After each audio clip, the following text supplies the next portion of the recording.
In the frozen grip of medieval winters, forgotten ingenuity turned deadly cold into enduring life. Secrets that could rescue us when modern comforts vanish. The cold hits first.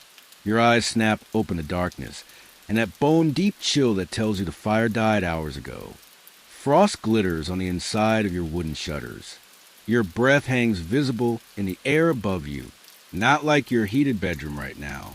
No thermostat to bump up a few degrees. No electric blanket to switch on. You're wrapped in a scratchy wool blanket that smells faintly of smoke and sheep. The straw mattress beneath you crackles as you shift. Your joints ache from the cold. Fingers stiff as you pull the blanket tighter. You're gonna be late. Ilrich, your brother's voice from the darkness. Somehow, he always wakes before you do. You groan as you swing your legs over the edge of your sleeping platform. The wooden floor is like ice against your bare feet. The keeper's already heading up the hill. Your brother says, already pulling on his worn leather boots. Not today of all days. Hold up, you mumble, your voice thick with sleep. I'm coming. You dress quickly in the dark. Woolen underclothes, rough linen shirt, leather jerkin, thick woolen hose tied at the waist. No time to eat, no time to wash. The keeper waits for no one, not even his new apprentice. You stumble out the door behind your brother into the pre-dawn darkness of the village. The sky holds just enough light to outline the thatched rooftops against the stars. The air smells like with smoke, damp earth, and the sour tang of the midden heap at the village edge. There he goes, your brother whispers, pointing to a hunched figure moving steadily up the path toward the forest. The old man doesn't use a torch, doesn't need one. He's walked this path every morning for 40 years. You break into a jog, feet crunching on the frozen ground. Your empty stomach protests. A day of hungry work ahead. Master Wolfick, you call? Voice hushed but urgent. Wait for me. The old man doesn't slow or turn, just keeps his steady pace up the hill. His dark silhouette carries something in each hand. A leather pouch slung over one shoulder. A wooden box tucked under his arm. You catch up, breathing hard, your lungs burning from the cold air. You're late, the old man says simply. No anger in his voice. Just fact. Sorry, master. The fire went out and the fire went out, he repeats, cutting you off. And why did that happen? You swallow. Day one as a keeper's apprentice. And you've already failed the most basic test. Because I didn't bank it properly before sleeping. H. The old man finally stops, turning to look at you. His face is a maze of wrinkles in the dim light, but his eyes are sharp. And what did that cost you this morning? You're about to say something flippant, but stop yourself. The old man isn't asking about convenience. Warmth, time, energy to restart it. Would that we could have saved. He nods, satisfied with your answer. Fire is life, boy. Let it die, and a little of you dies with it. So begins your first lesson from the Keeper of Embers. Wait, you're probably thinking, Keeper of Embers? What kind of job is that? Okay, picture this. In a world without matches, without lighters, without even reliable flint and steel for every household, fire wasn't just important. It was everything. And starting a fire from scratch, that could take hours of work. Hours you didn't have when you were freezing, when food needed cooking, when darkness was falling. So medieval people didn't play around with fire. They developed something far more reliable. A system so effective, so ingenious that modern survivalists haven't even figured out yet. You follow Master Wolfick as he crests the hill, coming to the small stone hut that serves as the keeper's workshop. It's one of the only stone buildings in the village aside from the church. That's how important this place is. First task of every morning, he says, pushing open the heavy wooden door. The smell hits you immediately. A complex mix of herbs, smoke, dry clay, and something earthy you can't quite place. We check the bundles. Inside, you can see the faint red glow coming from what looks like dozens of small clay pots arranged on stone shelves, each one about the size of your palm, sealed with wax-around wooden plugs. Master Wolfick moves to the nearest shelf and carefully selects one pot. With practiced fingers, he pries out the wooden plug and peers inside. A gentle red glow illuminates his weathered face. Still strong, he murmurs, mostly to himself. He replaces the plug carefully, then marks a small notch in the clay with his thumbnail. You notice now that each pot has a series of notches, some with many, some with few. What are the marks for? You ask. Days, he says simply. This one's been alive for 36 days now. 36 days? You can't hide your disbelief. The fire's been burning in there for over a month. The old man chuckles. Not fire boy, Ember. And this isn't even close to the record. He points to a larger pot in the corner, treated with obvious reverence. That one's been smoldering for nearly 2 months. You stare at the innocuous clay pot. How is that possible? Sit, he says, gesturing to a small wooden stool. I'll show you the secret that keeps our village alive through winter. Master Wolfick moves to his work table, selecting a hollow reed stem about the thickness of your thumb and length of your forearm. The fire bundle, he explains, is the most valuable thing a traveler can carry. More important than gold, more crucial than weapons. He holds up the reed. Elder works best, though reed will do in a pinch. The secret is in the preparation. You watch as he takes a small ember from one of his pots using a metal tool. The ember glows bright orange in the dim room. First, you need perfect embers, not too hot, not too cool. He carefully places the ember inside the hollow reed. Then you seal both ends. Clay, wax, mud. In an emergency, leave just enough air holes to keep it alive. He demonstrates sealing one end with clay, poking a tiny pinhole in it with a needle, then sealing the other end the same way. Too much air, it burns up in hours. Too little, it suffocates and dies. But get it just right. He holds up the finished bundle, and you have fire that travels with you for days, sometimes weeks. That's what's in all these pots, you ask, looking around the room with new understanding. Different types, different materials, different purposes. He points to various shelves. Those are for travelers heading north, those for the shepherds in the hills, those for the charcoal burners. He smiles slightly. Everyone needs fire, but not everyone can keep it alive. That's our job.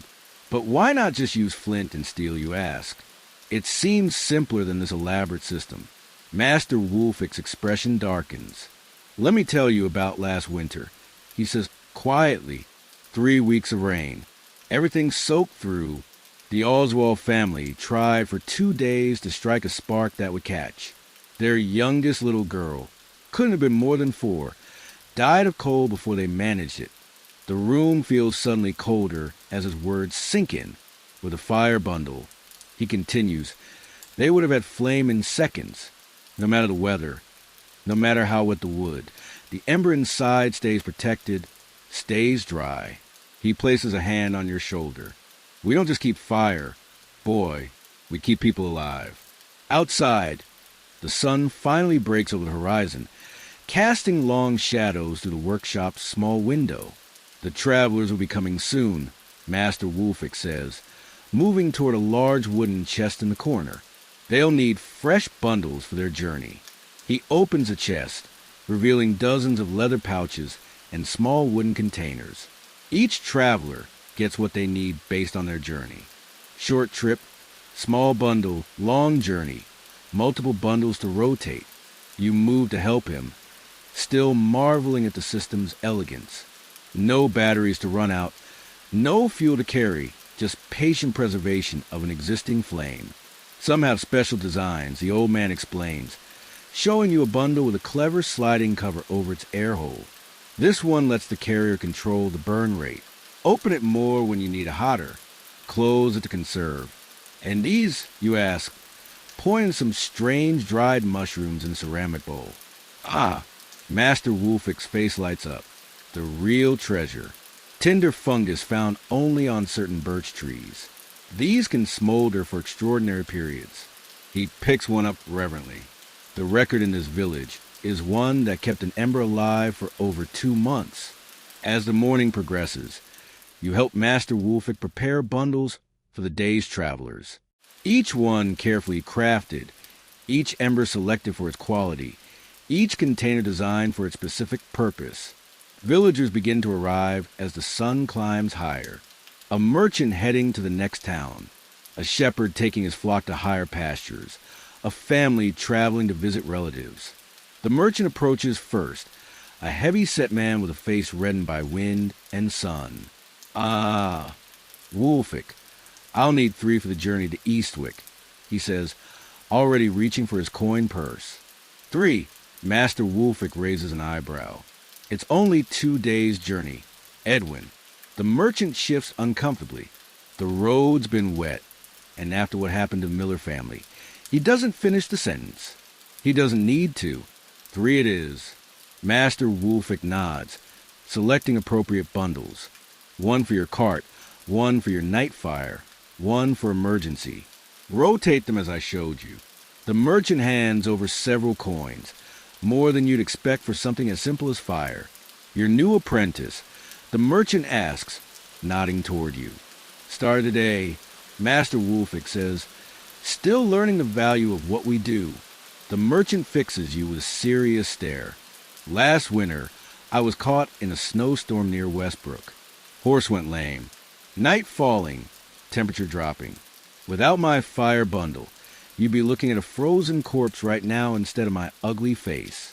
He pats the leather pouch Master Wolfic hands him. "Worth more than gold. These are." Throughout the morning, more villagers come for their fire bundles. Each has a story. Each treats the humble containers with surprising reverence. In the monastery, Master Wolfic tells you during a quiet moment they maintain eternal flames. Fire that has burned continuously for generations, never extinguished, passed from one bundle to another in an unbroken chain for hundreds of years. You're struck by the thought, the same flame burning for centuries. Ancestral fire linking past the present. Tonight, Master Wolfic says, as the day draws to a close, you'll learn to prepare the perfect ember. Not too hot, not too cool, the soul of the bundle. As you help close up the workshop, you realize something has fundamentally shifted in how you see the world. Fire isn't just something that exists when needed and disappears when not. It's a living resource, a companion that must be nurtured, protected, respected. "One last thing before you go," Master Wolfic says, reaching into his personal pouch. He pulls out a small wooden container beautifully carved with symbols you don't recognize. He hands it to you. Inside is a perfectly prepared fire bundle. "Your first. Never let your home fire go out again," he says quietly. "This one will last a week if you're careful. Bring it back when it weakens, and I'll show you how to transfer the ember." You clutch the container carefully, feeling its slight warmth against your palm. Inside this humble reed is something precious. Not just heat or light, but security, survival, life itself. As you walk back down the hill toward your family's hut, the weight of the container in your hand feels significant. You're carrying more than fire. You're carrying an ancient technology, a forgotten wisdom. Unlike the flashlights with batteries that die, the lighters that run out of fuel, the matches that get wet, this simple system creates a closed loop, a perpetual resource that with care never needs replacement. The genius isn't that it worked back then. It's that we've forgotten it now, when we might need it most. In your warm, comfortable bed tonight, you don't have to worry about your fire going out. Your heating works automatically. Light comes at the flip of a switch. But somewhere in the back of your mind, a quiet voice might wonder, what would you do if those systems failed? How would you keep warm, keep fed, stay alive? The medieval firekeeper had an answer. Simple, reliable, tested through generations. Sometimes the oldest solutions are still the best ones. Your family's hut comes into view. Tonight, thanks to your new knowledge, the fire won't go out. Tomorrow, there will be warm embers waiting to greet the dawn. And as the weeks pass, you'll learn there are more forgotten systems, equally ingenious, equally forgotten, that kept medieval people alive through challenges we can barely imagine. The fire bundle was just the beginning. The crowing of the rooster wakes you before dawn, though you hardly slept. Your mind kept circling back to what Master Wolfick had shown you, the elegant simplicity of the fire bundles, the reverence with which villagers treated them. You check your own bundle, the one the old man gave you, still warm to the touch. Following his instructions, you kept in a small clay pot near your sleeping mat, wrapped in wool to insulate it. Your brother watches curious, as you carefully extract the ember and use it to kindle the morning fire. No flint and steel today? He asks, eyebrow raised. Don't need it, you reply, feeling an unexpected pride as the kindling catches easily from your preserved ember. Within moments, flames dance in the hearth. No struggling with damp wood or failed sparks. Just reliable fire exactly when needed. The hedge wavers are coming today, your brother says, warming his hands by the newborn flames. Father says we're to help. Your stomach tightens a little. The hedge weavers. Everyone knows their importance to the village, but their work is mysterious, secretive. What about my training with Master Wolfick? You ask. He's the one who requested you join them. Said something about you needing to understand all the village systems. After a quick breakfast of hard bread and thin ale, you make your way to the village edge.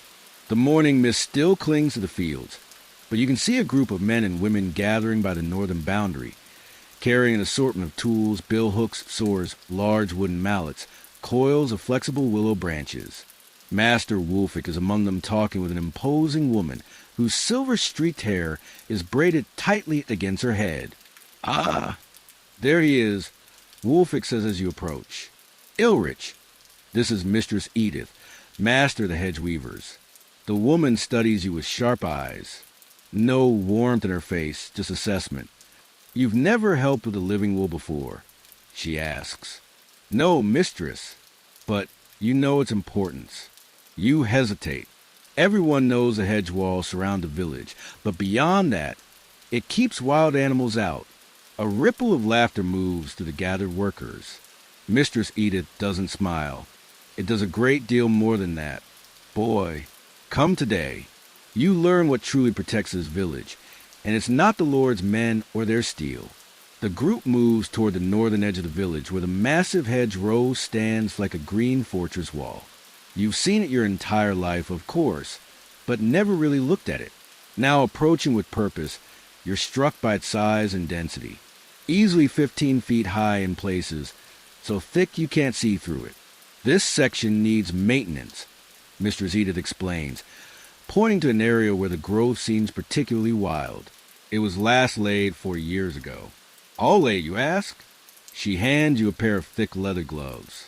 Watch first, then you'll help. 2 men approach a young tree growing within the hedge. A hawthorn with a trunk about as thick as your wrist. Using a billhook, one man makes a deep cut into the trunk about 2 feet from the ground. Not enough to fell the tree, but enough to weaken it. The cut must be precise, Mistress Edith explains. Too deep and the tree dies.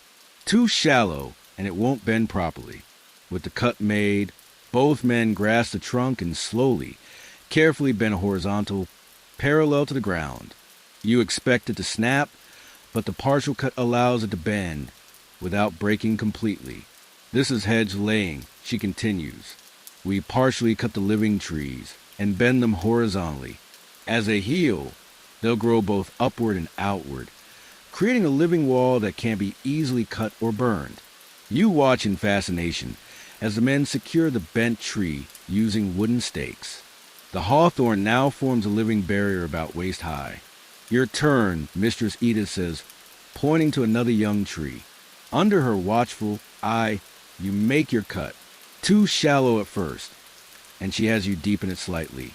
The sensation of bending the living tree is strange. There's resistance, a tension that feels like the tree is fighting back until suddenly it gives way and lays horizontal. Good, she nods. Now you understand the basic technique. But this is just the beginning of what the living wool does for us. Throughout the morning, you work alongside the hedge weavers. It's harder labor than you expected, and your hands blister despite the gloves. But slowly you begin to see the genius of the system. Notice what we plant where. Mistress Edith says during a brief rest. She points to different sections of the hedge. Hawthorn and blackthorn provide the structure, with their thorns creating an impenetrable barrier. She's right. The thorns on these trees are vicious, some nearly 2 and long and sharp as needles. But look closer. What else do you see woven among them? You peer into the dense growth and begin to notice what you'd overlooked before. Apple and pear trees carefully grafted and woven into the structure. Wild plums, hazelnuts, berries of all kinds. The hedge feeds us, you realize aloud. Mistress Edith nods. A well-maintained hedge provides fruit from spring through autumn.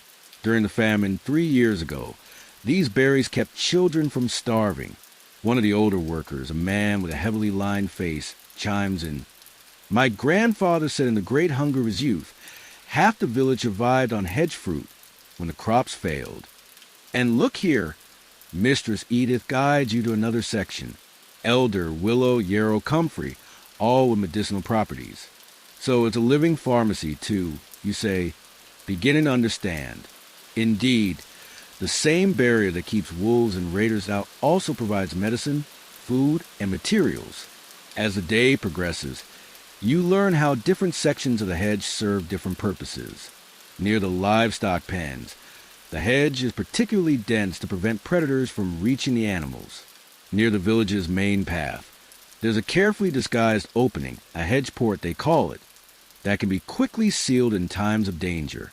Only villagers know about this entrance, Mistress Edith explains. If raiders come, they'll waste time searching for a way through while we seal this passage. You help as they demonstrate how bundles of blackthorn can be quickly positioned to close the gap, creating a barrier so thorny that no one would dare push through it. The lords and their stone keeps think walls must be dead to be strong. One of the older women says with a snort. Dead stone, dead wood. Our wall grows stronger every year instead of weaker. Some of these hedges are older than the villages they protect. Another adds, there's a section on the east side that stood for over 200 years, outlived the original village entirely. During the midday meal, bread, cheese, and apples harvested directly from the hedge. Mistress Edith explains the yearly cycle of hedge maintenance. We always work in winter, when the sap is down, she says. Cut and weave at the wrong time, and you'll kill the living wall. Each section gets maintained every 4 to 6 years depending on growth. How long does it take to establish a new section? You ask. 7 years before it's truly formidable. But even a 3-year hedge will discourage casual trespasses. After eating, the work continues. You notice how birds flit in and out of the hedge, continuously. Finches, thrushes, small wrens, and larger fields. The birds are as important as the thorns, Mistress Edith tells you, following your gaze. They nest in the safety of the hedge, then feed on insects that would otherwise destroy our crops. You've never thought about it before, but it makes sense. The fields closest to the hedge always seem to have fewer pest problems. And look there. She points to a narrow trail along the hedge bottom. Fox runs. The hedge provides corridors for wildlife to move between woodlands. But wouldn't we want to keep foxes away from the village? She smiles for the first time. You'd think so. But foxes hunt the rats and mice that would otherwise overrun our grain stores. Everything has its place, its purpose. As the afternoon wears on, you help collect the cutings from the hedge maintenance. Nothing goes to waste. Straight branches are set aside for tool handles. Flexible willow and bramble are coiled for basket weaving. Even the smallest twigs are gathered for kindling. In spring, Mistress Edith explains, we'll harvest specific plant for dyes, walnuts for brown, elderberries for purple, W for blue. The more you learn, the more you realize that the simple hedge is actually an intricate multi-purpose system. Defense, food, medicine, tools, pest control, wildlife corridors, all from a living structure that strengthens rather than degrades over time. As the sun begins to set, Mistress Edith leads you to a section of hedge you haven't worked on yet. This is the oldest part of our wall, she says with reverence in her voice. Planted by my great-grandmother's grandmother, Nearly 8 generations of protection. The hedge here towers nearly 20 feet high with a trunk system so dense it resembles a solid wall of wood. The thorny exterior looks truly impenetrable. During the Great Raids 50 years ago, 3 villages in this valley were burned. Ours alone was spared. Raiders tried for 2 days to breach this wall, but couldn't get through. Eventually, they left to find easier targets. You place your hand on the ancient hedge, feeling the rough bark, the solidity of generations of growth. It's like a castle wall, but alive. Better than a castle wall. She corrects. This repairs itself, grows stronger with time, not weaker, and no lord can tax us for its maintenance. That's when you notice something unusual. Symbols carved into some of the older trees within the hedge. Intricate patterns that clearly have meaning. What are these marks, you ask? Mistress Edith exchanges glances with the other hedge weavers. After a moment, she seems to make a decision. The hedge doesn't just protect our bodies. Ilrich, it protects our knowledge. She runs her fingers over one of the symbols. Each major plant in the hedge has a purpose. Some have many. These marks remind us of their properties. When to harvest them, how to prepare them. A living library. You murmur. Exactly. If soldiers come and burn our homes, if priests confiscate our books, if lords forbid our practices, the hedge remembers. The knowledge stays safe, hidden in plain sight. As twilight deepens, Master Wulfik rejoins your group, having spent the day working on another section of hedge. Did you learn something today, apprentice? He asks. More than I expected, you admit. I've lived with this hedge my entire life and never understood what it truly was. He nods, satisfied. The best protections are often the ones no one recognizes as protections. Remember that. Before you leave, Mistress Edith hands you a small bundle of hedge cutings. Plant these along the north side of your family's hut. She instructs. In 3 years, you'll have a small food hedge of your own. In 7, it will protect your home as effectively as any guard. You take the bundle carefully. Seeds and cutings of hawthorn, blackthorn, elder, hazel, and crabapple. The beginnings of your own living wall. Thank you, you say, understanding this is more valuable than it appears. One more thing before you go, she says, her voice lowering. The great storm last autumn damaged the eastern section badly. We'll need to replant. Meet us there tomorrow at dawn. Bring a spade if you have one. You nod, honored to be included in such important work. Walking home in the gathering darkness. Your mind whirls with all you've learned. 2 days of apprenticeship have already revealed 2 interconnected survival systems. Your village relies on fire preservation and living fortifications. And yet, neither would impress a modern observer. No complex machinery, no rare materials, just generations of accumulated wisdom, working with nature instead of against it. Your brother is waiting when you return home. Curious about your day with the hedge weavers. Did they show you the hawk's nest? He asks as you warm yourself by the fire, still burning strong thanks to your morning ember. Hawk's nest? No. Why? He grins. There's a pair of hawks that nest in the tallest part of the southern hedge each year. The weavers protect them because they keep the pigeon population in check. The pigeons would destroy our seeds otherwise. Another layer of protection you hadn't even seen. You wonder how many more there are. How many systems working in harmony that you've never noticed. You place your bundle of hedge cutings carefully beside your sleeping mat next to the clay pot holding your fire bundle. 2 forms of protection. 2 technologies more sophisticated than they appear. Get some sleep, your brother advises. Dawn comes early for hedge weavers. As you drift toward sleep, you can't help but wonder what other forgotten knowledge awaits you tomorrow. The living fence wasn't primitive. It was the ultimate expression of working with nature instead of against it. Modern fences rust, decay, require constant maintenance, and eventually fail completely. But somewhere in England, there are hedges still standing that were first laid by medieval hands. Living walls that have outlasted empires. That's not primitive technology. That's genius. Dawn brings a thin, cold drizzle, the kind that soaks through clothes faster than a downpour. You join the hedge weavers at the eastern boundary as promised, hood pulled against the weather, spade in hand. The damaged section is worse than you expected. A massive oak had fallen during the autumn storm, crushing nearly 30 feet of ancient hedger. We'll need to start fresh here, Mistress Edith says, surveying the damage with a frown. Full replanting. The work is grueling. Clearing the fallen tree, digging new trenches for saplings, planting in precise patterns that look chaotic to your untrained eye, but follow Mistress Edith's exacting specifications. Blackthorn on the outside, she instructs, hawthorn behind, crab apple at 10-foot intervals, elder at the corners. By midday, your hands are blistered despite the gloves, your back aching from digging in the cold, wet soil. But there's satisfaction in the work, knowing you're rebuilding protection that might stand for centuries. Ilrich, a voice calls from the village path. You look up to see your cousin, Leaf, jogging toward you, out of breath. Your father sent me, he pants.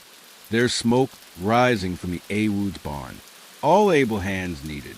Your heart sinks. Fire in the village is everyone's nightmare.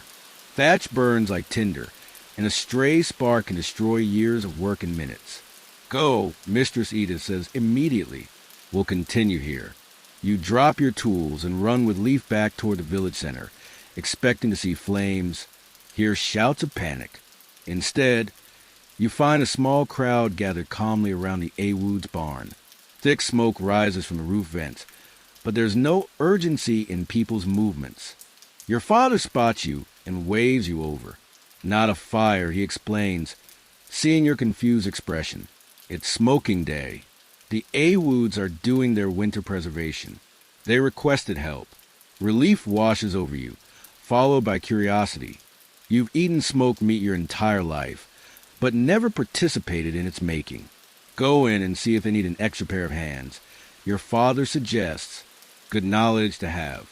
You approach the heavy wooden door of the barn.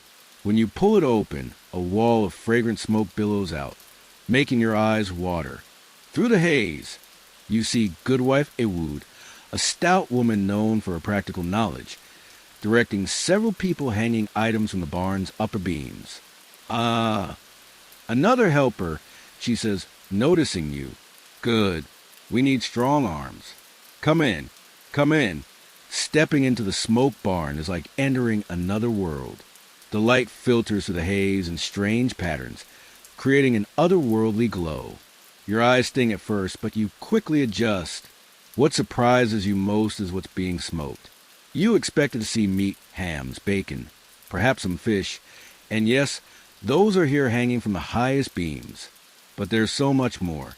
Take these up to the middle racks. Goodwife Alwood instructs, handing you several large cloth sacks. Not too high, mind you, that's for the meat only. The sacks are heavy, filled with what feels like grain. You raise your eyebrows in question. Barley, she confirms. And those over there are rye and wheat. The smoke keeps the weevils and moths away. You climb the wooden ladder to the middle level of the barn, where several horizontal poles create a series of racks. Following the instructions of another worker, you hang the sacks so they're fully exposed to smoke, but not directly over the fire pits below. Why different heights? You ask the worker, a middle-aged man with a smoke-darkened face. Heat and smoke density, he explains. Meat needs the hottest smoke to kill rot. Grains need medium heat to drive off pests. Delicate things like herbs and medicines need the gentlest smoke. Looking up, you see the system now, a careful arrangement by height. Meat and fish at the top, where smoke is hottest, grain sacks in the middle, and at your eye level, bundles of herbs, flowers, and what appear to be medicinal plants spread on wide flat racks. Is this all from one family? You ask, surprised by the quantity? The man laughs. No. The whole village uses the Awood smoke barn. They have the best setup. And Goodwife Awood knows the smoke better than anyone. Each family brings their goods on their assigned day. Back on the ground floor, you report to Goodwife Awood for more instructions. What's burning? You ask, noticing multiple fire pits with different colored smoke rising from each. She gives you an appraising look. You have an interest in the smoke craft. I'm learning the village systems. You explain. Master Wolfick's apprentice. Her expression changes to one of respect. Ah, the new keeper in training. Well, then you should understand what we're doing here. She gestures to the different fire pits. Each would create different smoke with different properties. She points to the pit with the whitest smoke. Applewood there. Sweet smoke, good for pork and fowl, gives a golden color.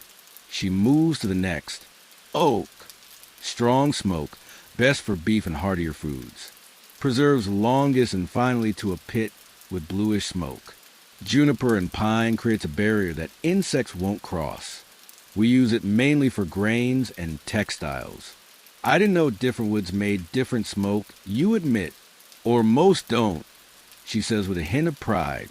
They throw any wood on the fire and hope for the best. But there's knowledge in smoke. Old knowledge. For the next hour, you help carry items to their proper locations in the smoke hierarchy. It's exhausting work in the thick air, but fascinating. You see things you never expected to be smoked. Bundles of linen cloth, coils of rope, leather hides, even wooden tools. The rope and nets need smoke treatment before the fishing season. Goodwife Aylwood explains when she catches you looking curiously at a pile of fishing nets. Makes them last twice as long in water. And the cloth, you ask, nodding toward bundles of linen. Smoke makes it resist water and moths. Not as well as proper oiling, but it helps, especially for work clothes. You're helping hang a rack of leather hides when a fit of coughing overcomes you. The smoke has finally penetrated your lungs enough to irritate them. Go outside and catch your breath. Goodwife Awood instructs.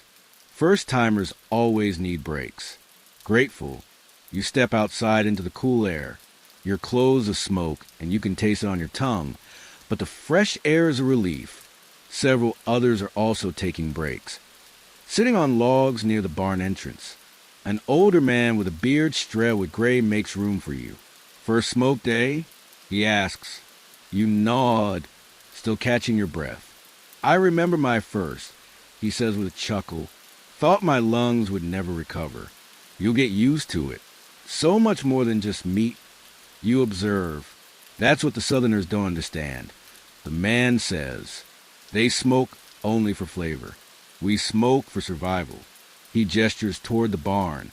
A properly smoked grain sack will stay free of pests for years, not months. Smoked herbs keep their potency through the harshest winters. Some medicines actually become stronger after smoke exposure. How so, you ask intrigued. Take willow bark, he says. Good for pain and fever, as you likely know. But smoke it with alderwood and its potency doubles. The old herbalist before Mistress Agnes discovered that by accident during a smoke day like this. Your break-ins too quickly, and you return to the smoke-filled barn. This time, Goodwife Awood leads you to a small side room off the main smoking area. Here, the air is clearer, though still pungent with smoke. An elderly woman sits at a table covered with small bundles of herbs and plants. This is Mistress Agnes, our herbalist. Goodwife Awood introduces. She requested help with her medicines. The old woman barely glances up from her work, carefully wrapping herbs in linen before tying them with string. You're Wolfrick's new boy, she says. Not a question. Yes, mistress. Good. Sit. I'll show you something few understand. You obey, taking a seat across from her at the small table. Her fingers move with surprising dexterity for her age, sorting and bundling various dried plants you can't identify. Different herbs need different smoke. She explains without preamble. Some need the pine smoke to enhance their properties. Others need applewood to maintain their gentleness. Others still need oak for longevity. She holds up a bundle of dark leaves. This is fever moss, useful for reducing heat in the body, but fresh. It's too strong. can cause visions confusion. She sets the bundle in a small basket separate from the others. This will go to the gentlest smoke, just enough to mellow its effects without reducing its healing power. For the next hour, you help Mistress Agnes prepare her medicinal herbs for smoking. Each has its specific needs, its particular placement within the smoke hierarchy. It's precise, almost ritualistic work. The monks claim all healing comes from prayer, she says after a long silence. But they still send for my smoked herbs when sickness comes to their doors. There's a hint of satisfaction in her voice. Have you always been the village herbalist? You ask. 30 years now? She nods. Learned from my grandmother, who learned from hers. The smoke knowledge goes back further than anyone remembers. Before the stone church, before the Lord's manor. She hands you a small cloth pouch filled with a pungent mixture. Smoke preservation isn't just for winter stores, boy. It's for knowledge itself. When the Big Abbey tried to burn our healing books during the last king's reign, we still had our smoked herbs. Our knowledge kept alive in practice, not just words. You're struck by the similarity to what Mistress Edith had said about the hedge. Another form of preservation that protected knowledge as much as physical resources. By late afternoon, the smoking is at its peak. The barn glows with an almost magical light as sunbeams pierce the thick haze. The 3 fire pits are carefully tended, different woods added in precise amounts to maintain the correct smoke quality. Goodwife Ale would lead you to a corner where several clay containers sit sealed with wax. The most valuable part, she says, tapping one of the containers. Smoke ash. We collect it from each type of wood separately. The ash from applewood makes the best soap for delicate things. Oak ash makes lye for the strongest soap. Pine ash mixed with fat creates a salve for winter rashes and chilblains.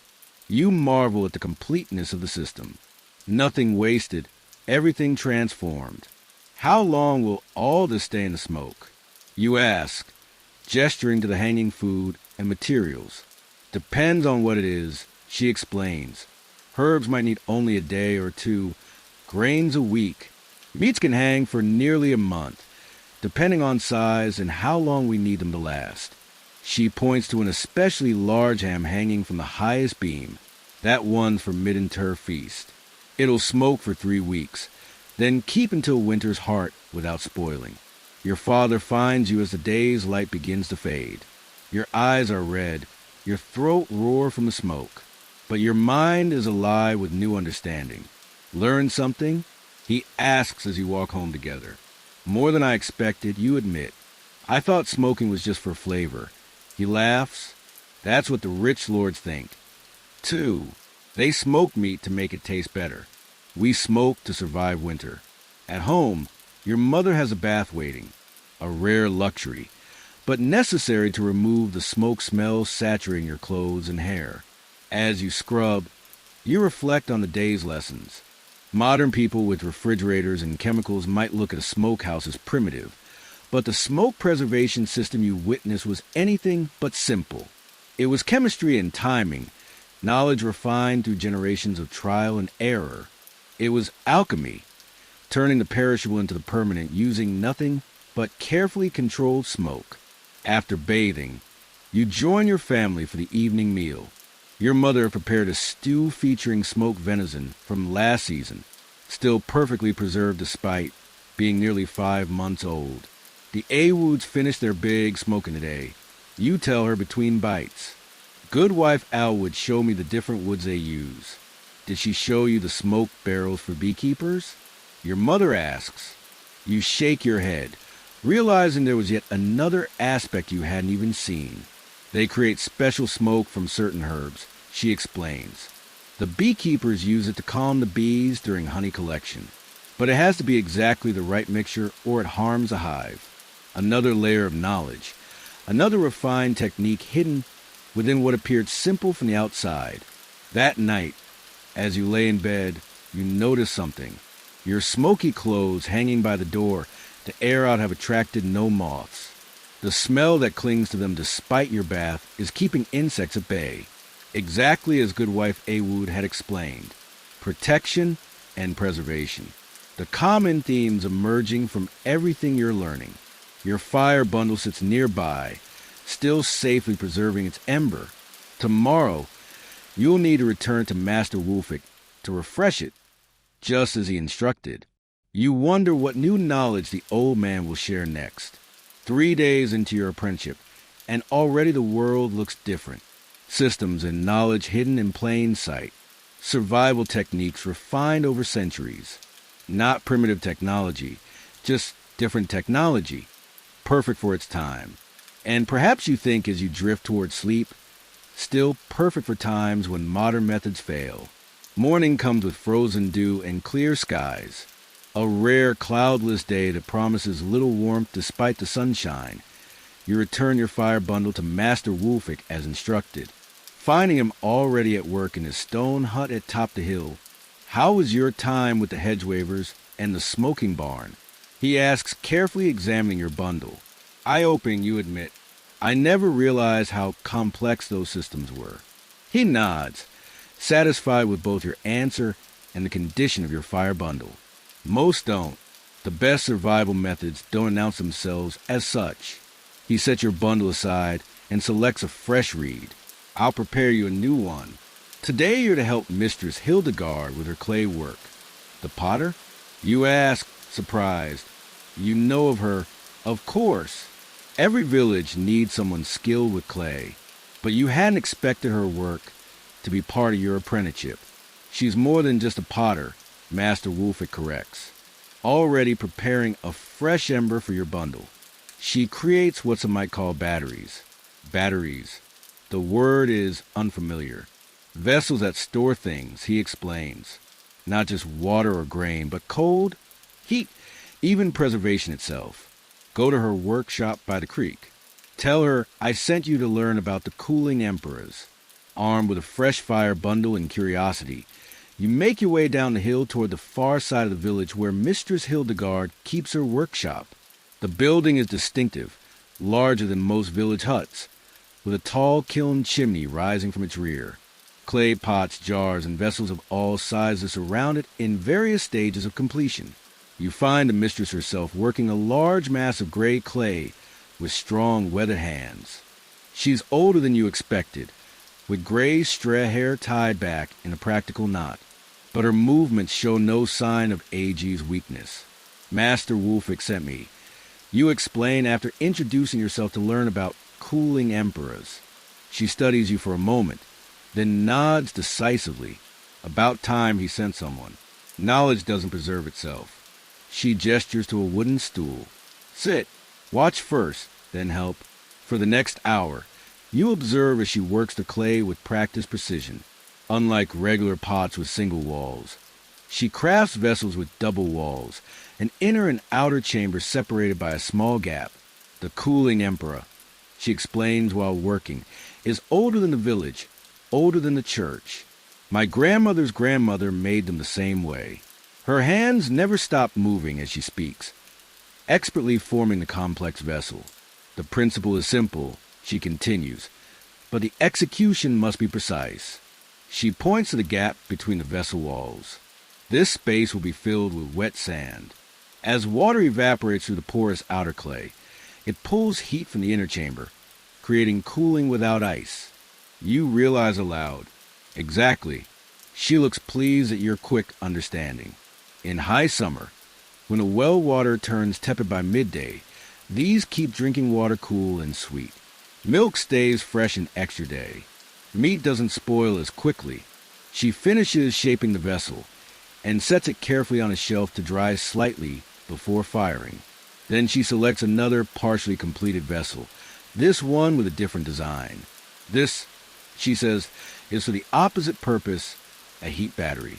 The vessel is smaller and denser with thicker walls and a narrow opening at the top. The clay here is special, she explains, tapping the half-formed vessel, mixed with crushed stone and iron filings from the blacksmith forge. It absorbs heat during firing, then releases it slowly over many hours, like a stone that stays warm after sitting near the fire. You suggest similar, but much more effective. These can be heated in the morning fire, wrapped in wool, and carry to keep hands warm all day. Shepherds take them on winter watches. Travelers tuck them into bedrolls on cold nights. You think about the practical genius of such a simple object. No need for constant fire, no danger of sparks or flame, just steady, reliable warmth when and where it's needed most. But the most sophisticated, Mistress Hildegard continues, are the preservation chambers. She points to a row of sealed clay vessels on a high shelf. Each is marked with symbols you don't recognize. These create microclimates for storing seeds, certain medicines, even the starter for bread. She selects one and hands it to you. It's heavier than it looks, sealed with wax around its lid. This one preserves parsnip seeds, she explains. Normally, they lose their vigor after a year, but properly sealed in a chamber like this with the right mixture of ash and dried herbs inside, they'll remain viable for 5 years or more. You turn the vessel in your hands, noting the careful craftsmanship. How is this different from just a sealed jar? Everything is in the details, she says, taking it back from you. The porosity of the clay. It must breathe just enough, but not too much. The mixture inside creates the perfect environment for those specific seeds. Too dry, they die. Too damp, they rot or sprout prematurely. She replaces the vessel on its shelf and gestures for you to follow her outside. Behind her workshop stands a structure you hadn't noticed before. A small, partially underground room built into the hillside. The thick door bears the same symbols you saw on the preservation vessels. The seed bank, she explains, unlocking the heavy door with a key she wears around her neck. Every village should have one, though few do anymore. Inside, the temperature drops noticeably. The walls are lined with shelves holding hundreds of clay vessels, each carefully labeled. The air smells of earth and herbs and something undefinable. The scent of dormant life, perhaps seeds from every crop we grow, Mistress Hildegard says with quiet pride, some dating back 20 years or more. If disease takes our wheat, if floods wash away our planting, if war comes and fields burn, we have what we need to start again. You stare in amazement at the clay library of life surrounding you, and they all stay viable in these vessels. If properly prepared, yes, each type of seed needs its specific clay mixture, its specific internal environment. She points to different shelves. Those are grains, those root vegetables, those herbs and flowers, each with their own vessel design refined over generations. The technological sophistication hidden in these humble clay pots strikes you deeply. This isn't primitive storage. It's precision environmental control, using nothing but natural materials. Back in the workshop, Mistress Hildegard puts you to work. First helping prepare clay, mixing it with different materials for different purposes, then assisting as she throws pots on her wheel. It's harder than it looks. Your first attempt at forming vessels are laughable compared to her precise creations. Don't worry, she chuckles, seeing your frustration. It takes years to master. Today is just for understanding. Midday brings a short break. You share a simple meal of bread and cheese, eating outside in the winter sunshine. Despite the clear sky, the air remains bitterly cold. Perfect weather for demonstrating the cooling emperor's cousin. Mistress Hildegard says, disappearing briefly into her workshop. She returns with what looks like an ordinary clay picture, but with subtle differences you now recognize. Double walls, slightly porous outer surface. The warming pitcher, she explains, pouring water from a kettle into the vessel. Keeps drinks hot for hours without a fire nearby. She seals it with a cork stopper and hands it to you. Hold it. The pitcher is warm to the touch, but not hot despite the steaming water inside.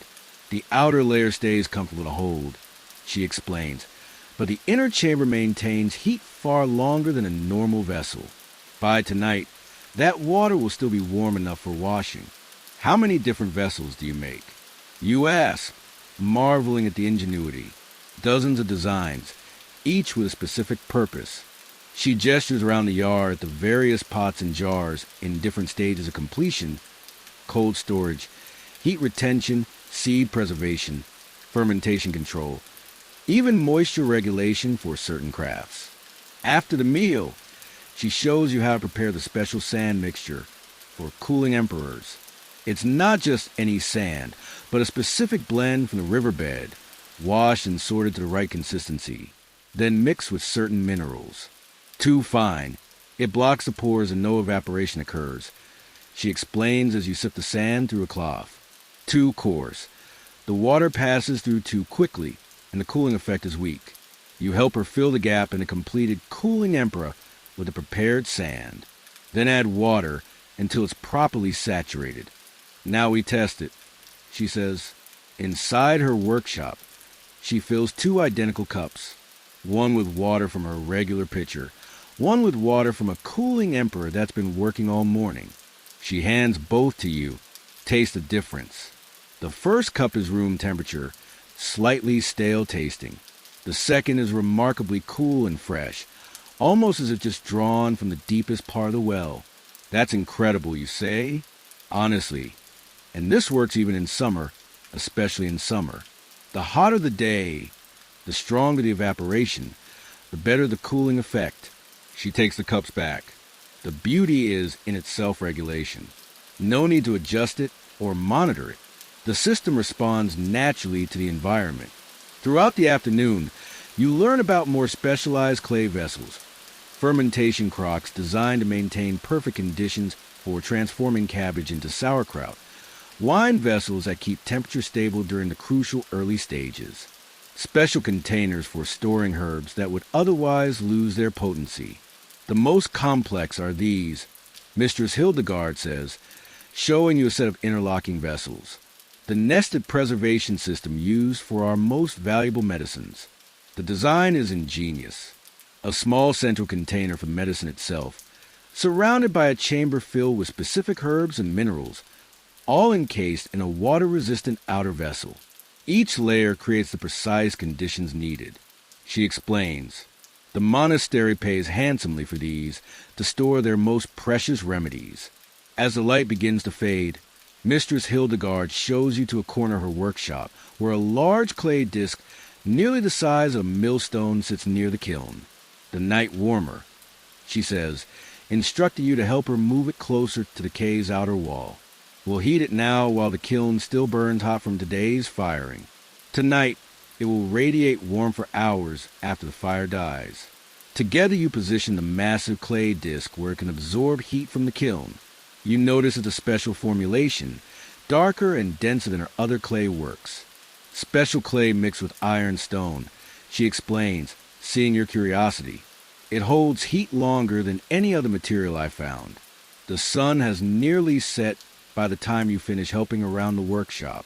Mistress Hildegard hands you a small clay vessel, similar to the heat batteries she showed you earlier, but sized to fit in a pocket. For your walk home, she says, I heated it in the kiln. It should stay warm for at least 2 hours. You thank her and tuck the warm vessel into your pocket.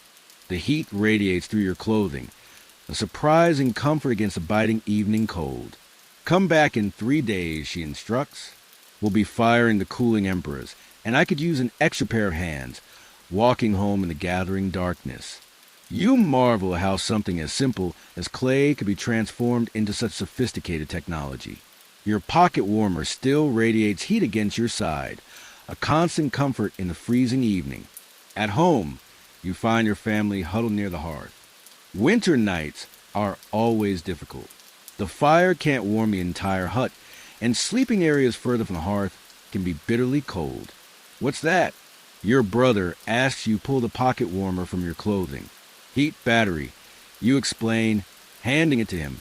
His eyes widen at the warmth radiating from the small clay vessel. From the potter, he asks. Mistress Hildegard. You correct, and she's far more than just a potter. Your father examines a heat battery with interest. I've seen travelers with these, but never knew how they were made. They're just one type, you explain, finding yourself eager to share what you've learned. She makes cooling vessels, too, double-walled with wet sand between, and preservation chambers for seeds and medicines. As you describe the various clay technologies, You realize how many of them you've seen around the village without recognizing their significance. The water pitcher that keeps the miller's drinking water cool even on harvest days. The vessels a herbalist uses for her most valuable medicines. The warming stones the baker tucks into bread deliveries on cold mornings. Hidden technology hiding in plain sight.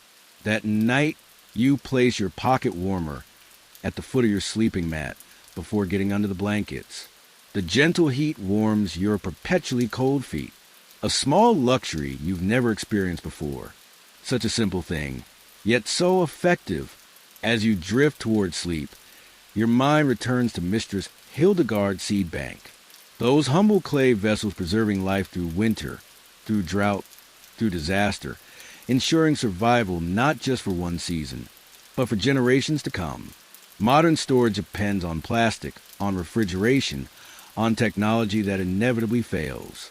But these clay technologies, they could work forever, created from the earth itself, not primitive at all, just perfectly adapted for their purpose. Morning arrives with the soft patter of rain against the thatch. The gentle sound would normally lull you back to sleep, but today there's urgency in the household. Your father's boots have sprung a leak, a disaster in winter, when dry feet can mean the difference between health and sickness. They're my only good pair, he mutters, examining the cracked leather with a frown. Water from yesterday's work in the fields has seeped through, leaving the leather stiff and damaged. Can't afford new ones before spring. Your mother glances at you over her breakfast porridge. Didn't you say Master Wolfick was teaching you the village systems? Perhaps he knows someone who could help. You think about the knowledge you gained over the past few days. Fire keeping, hedge weaving, smoke preservation, clay crafting, but nothing specifically about leather repair. Still, Master Wolfick would know who to ask. The morning rain has settled into a steady drizzle by the time you reach Master Wolfick's hut on the hill. You find him sorting through a collection of dried plants, carefully separating leaves from stems. Father's boots are leaking, you explain after greeting him. We can't afford new ones. Is there someone in the village who could help? Master Wolfick sets aside his work and considers for a moment. Interesting timing. Good wife Martha begins her waterproofing work today. The hunting party returns tomorrow, and their gear will need treatment. He nods decisively. Go to the tanner's yard. Tell Martha I sent you to learn about friction glaze. The tanner's yard sits downwind of the village for good reason. The process of turning animal hides into usable leather produces smells that turn stomachs. But today, as you approach, the usual stench is masked by a different scent. Sharp, resinous, almost pleasant. You find good wife Martyr working in an open-sided shed adjacent to the main tanning area. She's a sturdy woman with muscular arms and hands stained dark from years of working with tanning agents. 3 large pots bubble over small fires, each emitting a different colored steam and distinct smell. Several village children help with simple tasks, stirring pots, sorting materials, carrying water. Unlike the main tanning work, this seems to be a process villagers are eager to assist with. Master Wolfick sent me, you explain, approaching Goodwife Martyr to learn about friction glaze. My father's boots are leaking. She looks you up and down, then nods. Wolfick's new apprentice heard about you. She wipes her hands on her apron. Boots are easy enough. We'll do them last after you've learned the process. She gestures to the bubbling pots. Friction glaze is all about the right ingredients and proper application. Nothing else works as well for keeping water out while letting sweat escape. She taps the largest pot. This is the base. Pine resin collected last spring when the sap runs strongest. Rendered animal fat from last month's slaughtering beeswax from the summer hives. The mixture in the pot has a golden amber color and gives off a rich woody scent. Different items need different mixtures. She continues, moving to the second pot. This one's for fishing nets and ropes. More resin, less wax with crushed charcoal added to fight rot in water. The second mixture is darker, almost black. The third pot contains a paler, more translucent substance, and this is for finer leathers and cloth, lighter with more beeswax for flexibility. A village man approaches with a heavy woolen cloak draped over his arm. For the hunting trip tomorrow, he explains, handing it to good wife Martha. Needs fresh treatment. Perfect timing, she tells you. You can learn on Oswald's cloak. She turns to the man. Come back before sundown. It should be ready by then. After he leaves, good wife Martha spreads a cloak on a large wooden table. Though clean, the wool shows signs of wear with thin spots at the shoulders and elbows. First, we check for repairs needed. She explains, carefully examining the garment. Finding a small tear near the hem, she quickly stitches it with waxed thread. Always repair before waterproofing. Otherwise, the water finds the weakness. With the cloak prepared, she moves to the first pot and uses a wooden paddle to scoop some of the amber mixture into a shallow bowl. It has cooled enough to form a thick paste. Or now, she says, scooping a generous dollop onto her palm. The secret isn't just a mixture, it's the application. She hands you a smaller amount. Rub it between your palms until you feel the heat build. You follow her instructions, working the waxy substance between your hands. Initially stiff and resistant, it gradually softens as the friction warms it. Feel that? She asks. The heat is essential. It opens the fibers, allows the mixture to penetrate rather than just coat the surface. Once the paste is warmed sufficiently, she begins applying it to the cloak with vigorous circular motions. The pressure of her hands is substantial. This isn't gentle treatment, but forceful working of the material. Many people make the mistake of just smearing it on top. She explains, her strong arms never ceasing their motion. That creates a coating that cracks and peels, useless after a few rains. The mixture must become part of the material itself. She guides you to help, showing you how to apply proper pressure, how to work systematically across the fabric. It's hard labor. Within minutes, your arms ache and sweat beads on your forehead despite the cool day. This is why it's called friction glaze. She says, noting your exertion. The friction does as much work as the mixture itself. For nearly an hour, you both work the water-resistant paste into every inch of the woolen cloak. Your hands develop a peculiar sensitivity. You can feel where the mixture has properly penetrated and where it hasn't. Good. Good wife. Martha nods, seeing you adjust your pressure over a particularly dense section of weave. You're learning to feel the difference. When the cloak is fully treated, she hangs it near one of the fires. Now it needs to set not too close to the flame, just enough warmth to help it cure properly. How long will the waterproofing last? You ask, flexing your tired fingers. If done properly, a full season of hard use, more with occasional reapplication to worn spots. She examines your hands. You've got good strength for the work. Important for proper penetration. Throughout the day, villagers bring various items needing waterproofing. Leather bags, work gloves, wool socks, even wooden tool handles that would otherwise swell and crack from moisture. Each receives specific treatment, different mixtures, different application techniques. A fishing net is dipped in the dark mixture, then worked between strong hands until every fiber is impregnated. Leather work gloves receive the lighter paste applied with special attention to the seams where water might penetrate. The hunters and shepherds rely on this protection, good wife Martyr explains. As you help treat a shepherd's heavy cloak, they spend weeks exposed to rain and snow. Without proper waterproofing, they'd suffer terribly. Wet clothes in winter can kill faster than lack of food. You think about how different this is from modern rain gear with plastic, no synthetic coatings, yet clearly effective based on the villagers' confidence in the treatment. What makes it better than just oiling leather? You ask, you work on a pair of gloves. Oil wears off quickly, becomes rancid, attracts insects and mold. She shakes her head dismissively, and it doesn't work at all for wool or linen. The friction glaze forms a bond with material, becomes part of it rather than just sitting on top. She points to a cloak hanging to cure, and unlike oil, it lets the body's moisture escape. You won't get soaked from your own sweat trapped inside. By midday, your arms feel like lead from the constant friction work, but you've developed a rhythm to the process. Each new item presents its own challenges. Dense wool requires more pressure. Thin linen needs gentler but more persistent treatment. Leather needs special attention at stress points. A young woman arrives with a small wooden cradle. For my sister's new baby, she explains. The roof leaks near where she sleeps. Good wife Martha selects yet another mixture. This one with a different scent, sweeter and lighter for the baby things. She explains to you, no pine resin, which can irritate delicate skin. We use birch instead with extra beeswax. The application process is the same. Persistent friction until the mixture penetrates the wood.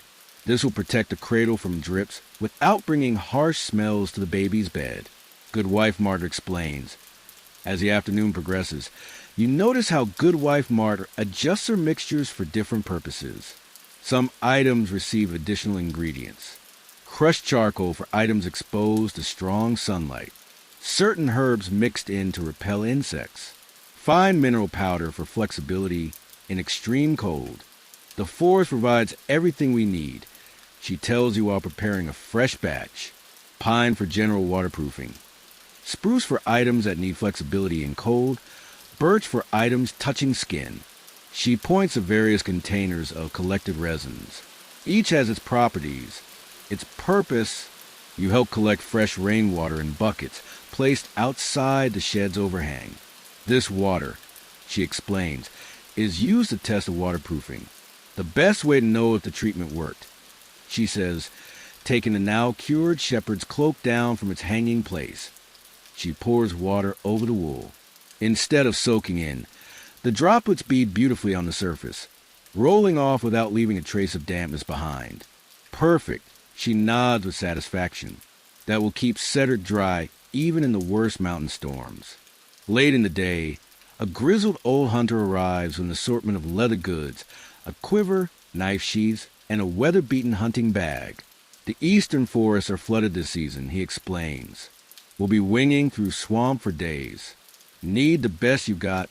March. She selects ingredients with particular care for his equipment, creating a mixture you haven't seen used yet. Darker with a greenish tint. Special blend. She tells you quietly as the hunter steps outside for a moment. With added moss extract for disguising human scent makes him harder for animals to detect downwind.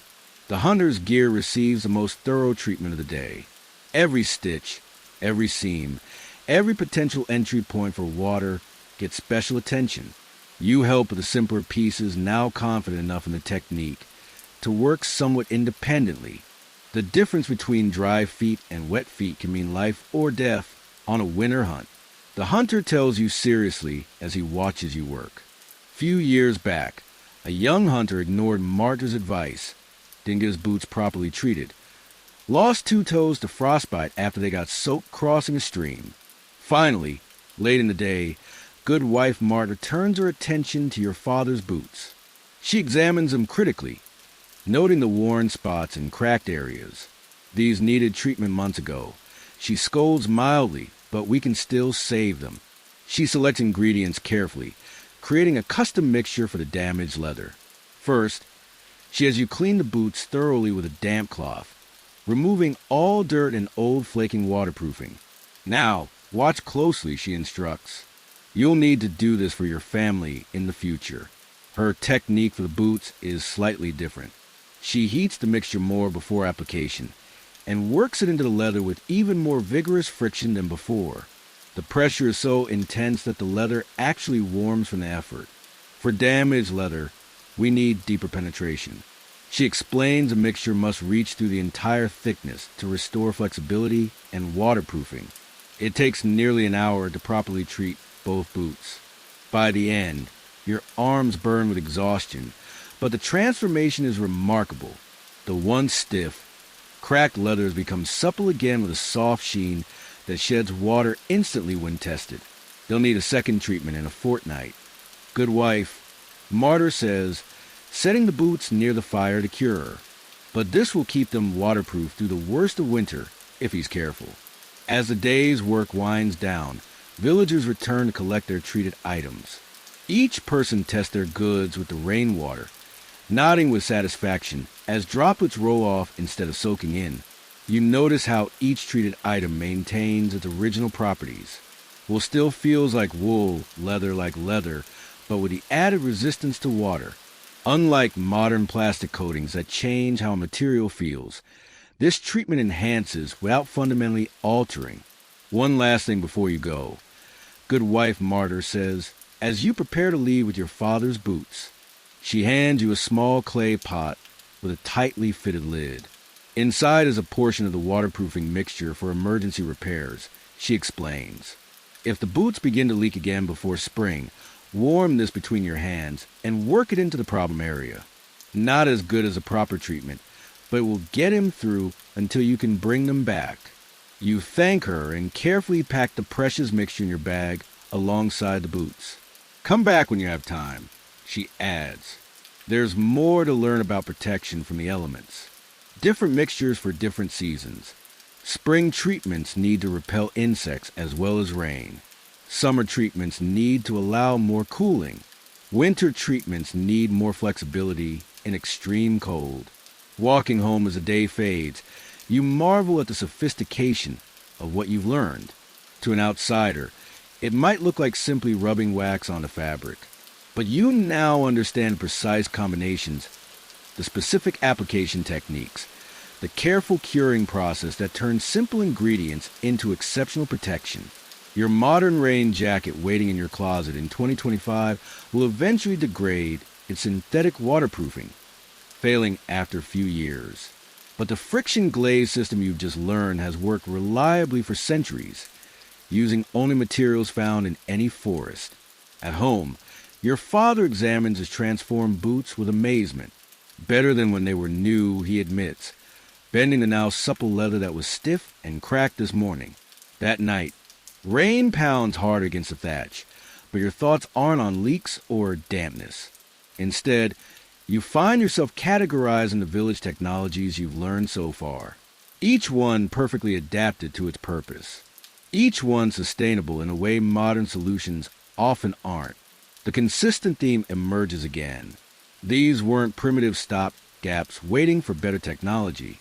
They were sophisticated systems refined over generations to work perfectly with available materials.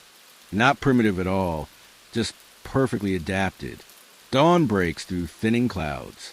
The rain finally spent after 3 days of steady downpour. Puddles reflect the gray-pink sky, and every surface drips with lingering moisture. Perfect timing for your father to test his newly waterproof boots as he heads to the fields to assess flood damage. You're helping your mother hang sodden bedding to dry near the hearth when Master Wolfick appears at your door. Good morning. He greets with unusual formality. I've come to ask a favor. Your mother raises her eyebrows. The old keeper rarely makes personal requests. My sister's son is ill in Oakwick, he explains. I prepared medicines, but I can't make the journey myself. My knees won't handle the forest paths after all this rain. He turns to you. Would you be willing to deliver them? It's a day's journey there and back if you move quickly. Your mother looks concerned. Oakwick with the streams likely flooding and him going alone. Not alone, Master Wolfick assures her. He'll travel with Oldwin the forester. No one knows the woods better, especially after storms. You've heard of Oldwin. Everyone has. A solitary figure who spends more time in the forest than the village. Some call him strange, but all respect his unmatched knowledge of the wilderness. It would be good experience, Master Wolfick adds. For his training, your mother reluctantly agrees, and within the hour you're prepared for the journey. Sturdy boots treated with good wife Martha's waterproofing, a small pack with bread and cheese, and Master Wolfick's precious bundle of medicines wrapped in oilcloth. You meet Old Win at the village edge. He's older than you expected, gray-bearded and weathered, with eyes so pale they're almost colorless. He carries a simple staff and wears a cloak that's patched so extensively it's impossible to tell its original color. The boys ready? He asks Master Wolfick, hardly glancing at you. He is, and willing to learn if you're willing to teach. Old Wind grunts non-committally. We'll see. Rain stopped, but the forest will be treacherous. Streams high, paths washed out, mud slides on the ridge. Which is why I asked for you, Master Wolfick says with surprising deference. No one else would find the way today. Something unspoken passes between the two men. Old Wind nods once, then turns to you. Keep up. Don't speak unless necessary. Listen when I tell you to listen, without waiting for a response. He turns and strides toward the forest edge. You hurry after him, glancing back once to see Master Wolfick watching with an unreadable expression. The forest embraces you quickly, bare winter branches dripping overhead, undergrowth sodden and heavy. Old Wind moves with surprising speed for his age, following what seems to be a clear path to you, at least until it simply ends, disappearing into a tangle of shrubs. Without hesitation, Old Wind veers left, where you see no path at all. Yet, as you follow, you realize he's tracking something invisible to your untrained eyes. An hour into the journey, you come to your first obstacle, a stream that's transformed into a rushing torrent, its banks overflowing with muddy water. The simple log bridge that normally spans it has been swept away. Old Wind stops, staring not at the water but upstream, his head tilted slightly. His eyes close for a moment, and you realize he's listening intently. After a long moment, he opens his eyes and turns to you. We need to head upstream, about 200 paces. There's a narrowing where we can cross. How do you know? You ask, seeing nothing but unbroken forest in that direction. Instead of answering, he taps his ear. Listen, not to the water here, but to how it sounds further up. You try to focus past the immediate rush of the flooded stream. At first, you hear nothing different, but then a subtle change in the water's voice, a higher pitch suggesting faster flow over a narrower channel. I hear it, you say, surprised. The sound changes. Old Wind nods. The first hint of approval you've seen. Water talks if you know how to listen. Every stream has its own voice. Every change in its course creates a different song. You follow him upstream, and sure enough, the flooded stream narrows between two rocky outcroppings, creating a spot where fallen trees had created a natural, yet precarious, bridge. The forest changed in the storm. Old Wind explains as you carefully cross. Landmarks moved, paths wash away, but the sounds, those just transform. Learn to read them, and you're never truly lost. The journey continues, and you notice how often Old Wind stops to listen, head tilted, eyes sometimes closed, absorbing information you can only guess at. He never consults the position of the sun or looks for moss on trees, those navigation techniques you've heard about. Instead, he seems to navigate entirely by sound. When you stop for a brief rest and a bite of bread, your curiosity finally overcomes his instruction for silence. How do you know which way to go just by listening? Old Wind considers you for a moment, perhaps deciding if the question merits an answer. Finally, he speaks. The forest isn't silent. It's constantly telling you where you are. If you train your ears to understand, he gestures around. Every area has its sound signature. The birds of this oak grove differ from those half a mile east where the pines begin. Wind through oak leaves creates different tones than through pine needles. You listen, try and discern what he means. Beyond the dripping water, you hear bird calls, the rustle of leaves, distant creaks of branches. Close your eyes, he instructs. Tell me what direction the nearest stream lies. You close your eyes, focusing on sound alone. The trickling of water seems to come from multiple directions after the rain. I am not sure, you admit. Listen deeper, not to the rainwater dripping from leaves that's everywhere. Listen for the constant flow, the sustained voice of moving water. You try again, filtering out the immediate drips and drops. After a long moment of concentration, you detect it, a steady whisper beneath the other sounds coming from your right. That way, you say, pointing. Old Wind nods. Good. About 300 paces in that direction. Small stream flows year-round. Now, what else do you hear? You concentrate harder. Birds. 3. No, for different calls. And what does that tell you? You hesitate, unsure. The finch you hear doesn't live in pine forest. The woodpecker works on oak and beech, not evergreens. The jay warns of open ground nearby. He taps his staff on the earth. Bird sounds tell you what trees surround you, even in fog or darkness when you can't see them. The lesson continues as you resume walking. Oldwin points out how the sound of your footsteps changes based on the soil. Hollow on pine needle beds, solid on clay, damp and muffled on leaf litter. Each sound's signature telling you what you're walking on without needing to look down. Each sound's signature telling you what you're walking on without needing to look down. Each sound, in fog or darkness. He explains this knowledge means survival. Many travelers have walked in circles because they trusted only their eyes, which easily deceive. You come to a place where the path splits. Without hesitation, Old Wind takes the right fork. When you ask how he chose, his answer surprises you. Listen to the bird sounds ahead on each path. The left fork leads toward a hawk's territory. Smaller birds are silent there. The right path is chattering finches, meaning no predators nearby. As the day progresses, you begin to notice sounds you previously ignored. The difference between wind and various types of trees. How sound carries differently up and downhill. How moving water at various distances creates distinct acoustic layers in the forest. Midday brings another challenge. Dense fog suddenly rolling in, reducing visibility to mere feet ahead. While you feel a spike of anxiety, Old Wind seems completely untroubled. Now we truly use our ears, he says, almost pleased with the development. Watch this.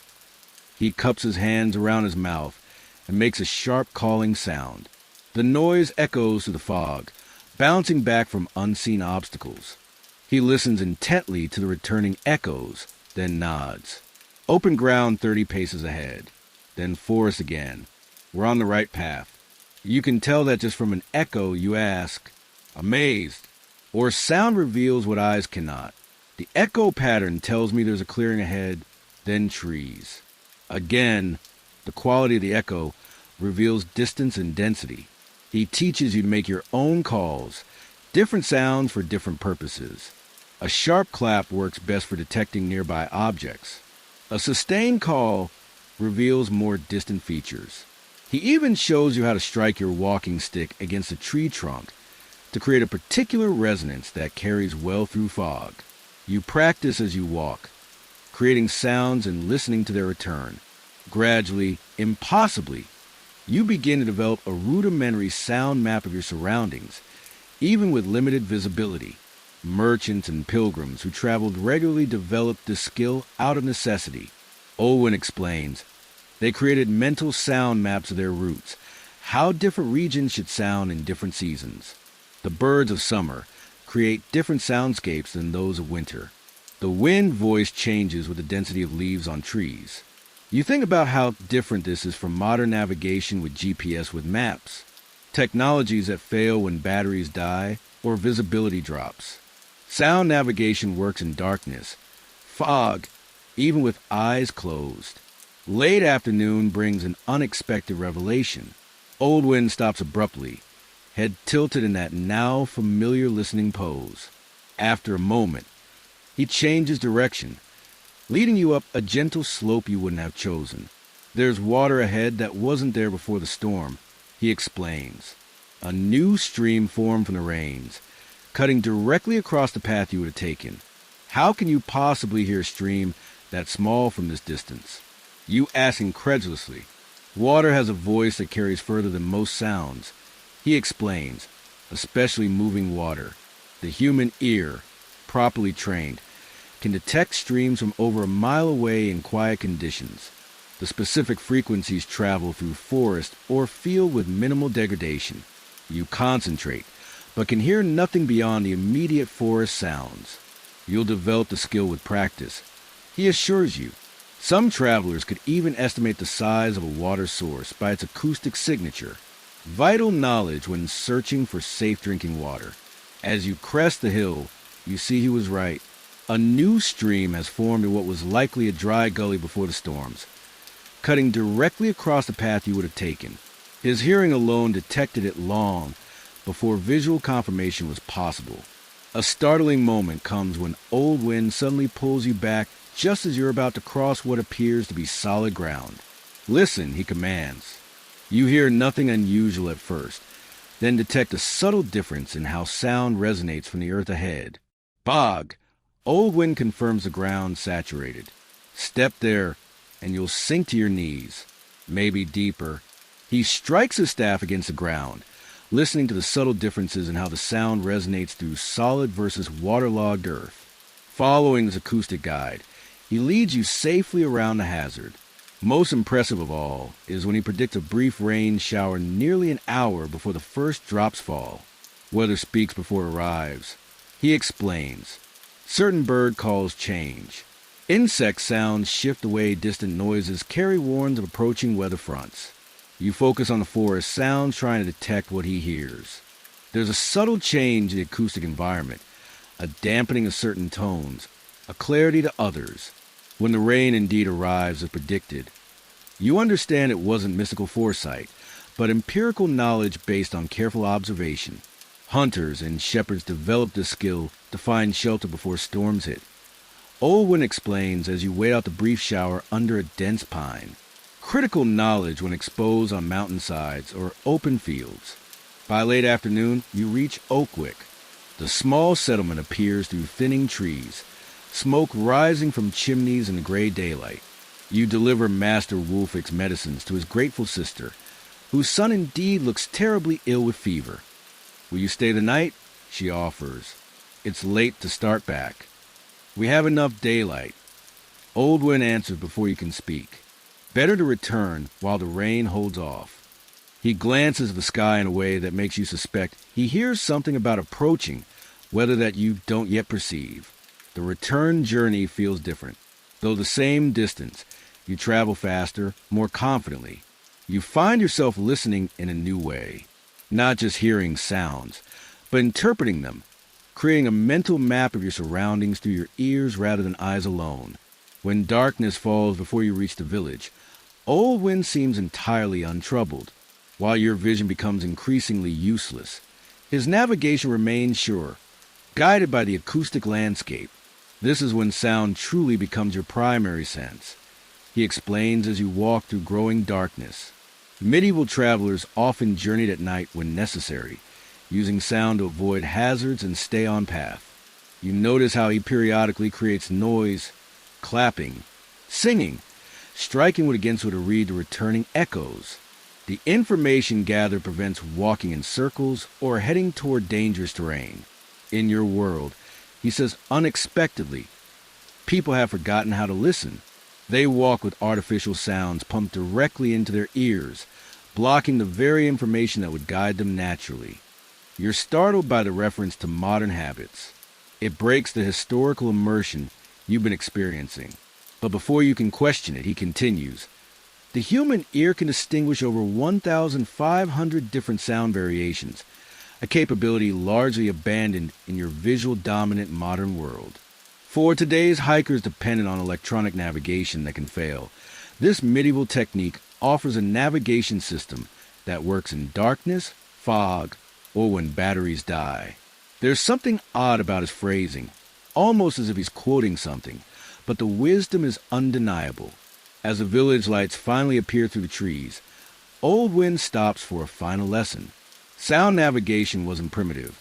He says quietly, it was a sophisticated use of a sense we've allowed to atrophy precisely when we might need it most. Master Wolfick is waiting at his hut, seemingly unsurprised by your late return.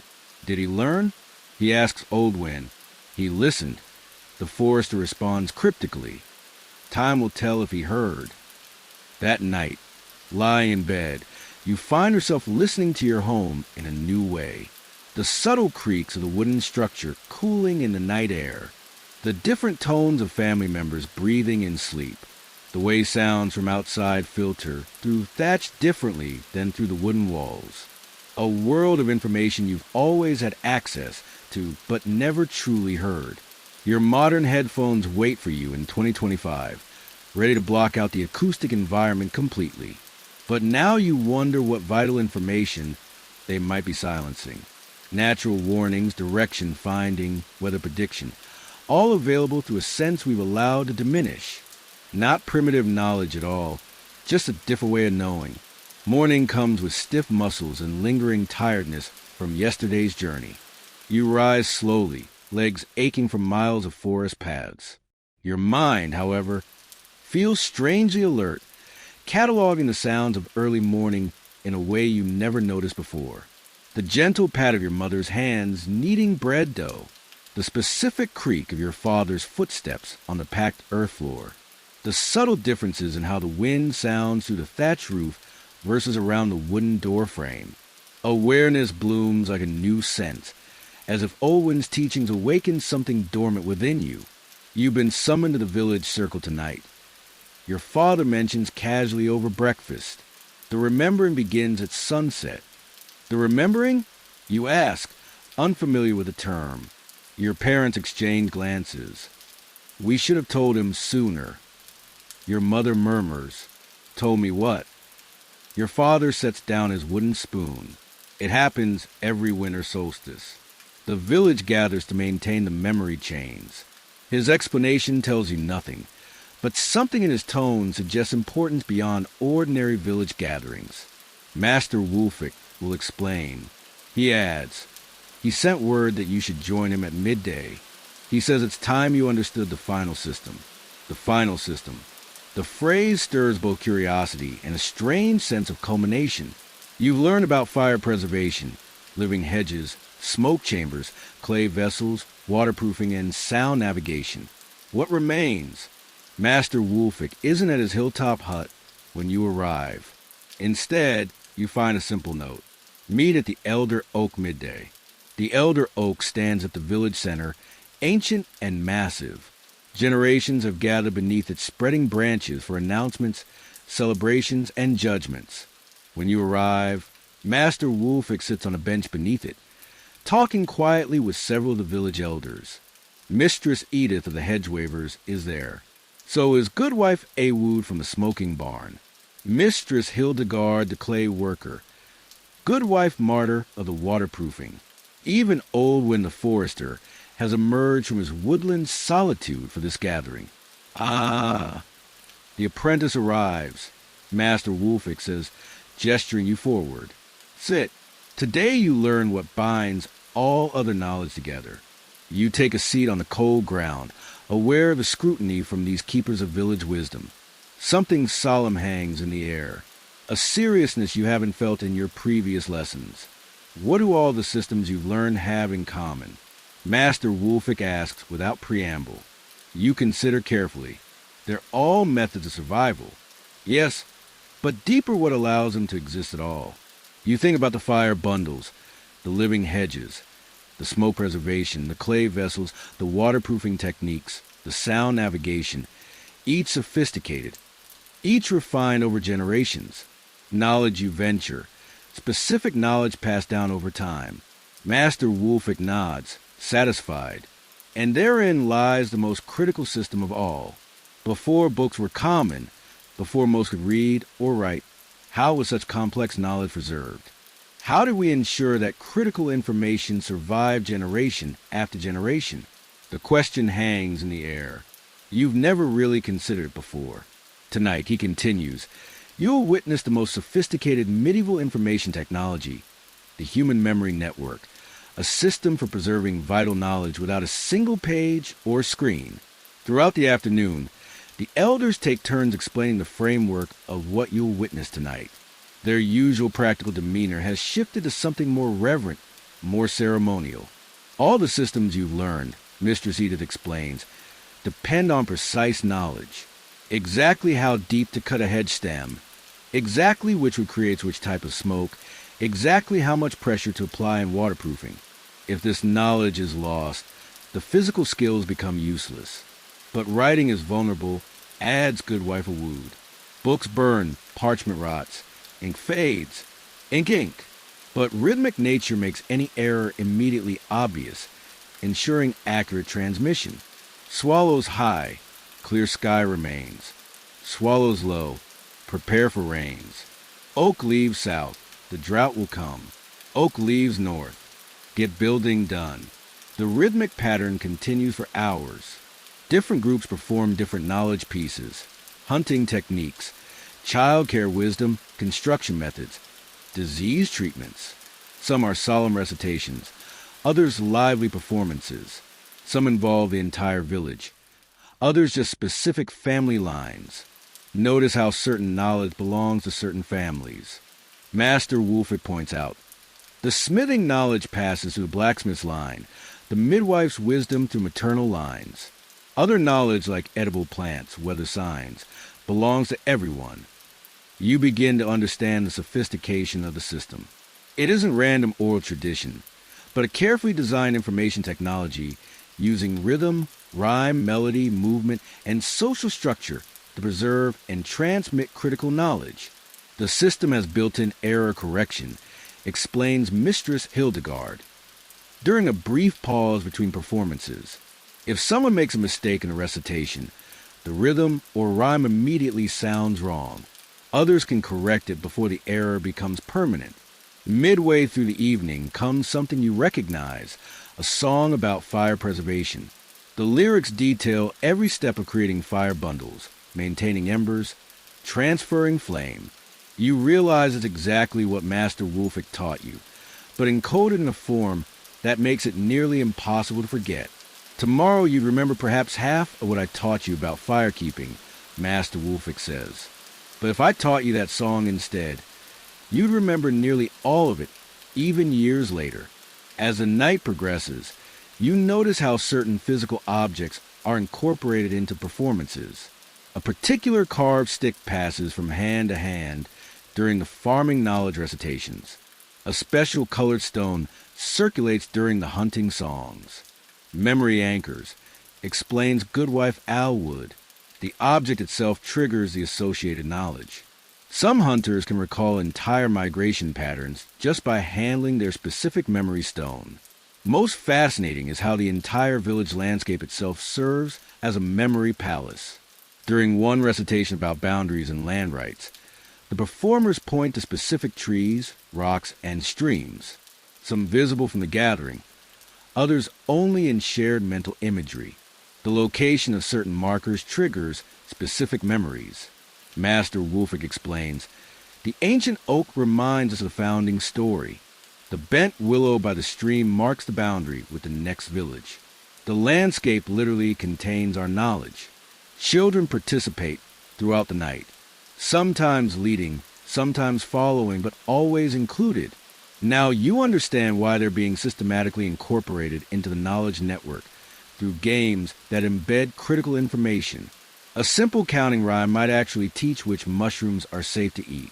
Mistress Edith tells you a jumping game preserves the proper sequence for a complex task like tanning leather or preserving grain. Near midnight comes what Master Wolfik calls a redundancy check. Different groups recite overlapping knowledge in different forms. The same crucial survival information about treating winter fever appears in a somber chant from the elders, a lively song from young adults, and a clapping game from children. The rhythmic nature. The most vital knowledge is stored in multiple forms, he explains. A song, a story, a physical arrangement, a game, ensuring that even if one transmission method fails, others preserve the knowledge you watch transfixed as the village performs its living library. This isn't simple storytelling around a fire. It's a human-centered information technology more resilient than any book or digital storage. Books burn, Master Wolfik says softly as the night winds down. Servers fail, but distributed knowledge spread across dozens of minds can survive almost anything. Plague, war, famine, even deliberate suppression. The official remembering concludes near dawn, though smaller groups continue recitations and performances as they drift homeward.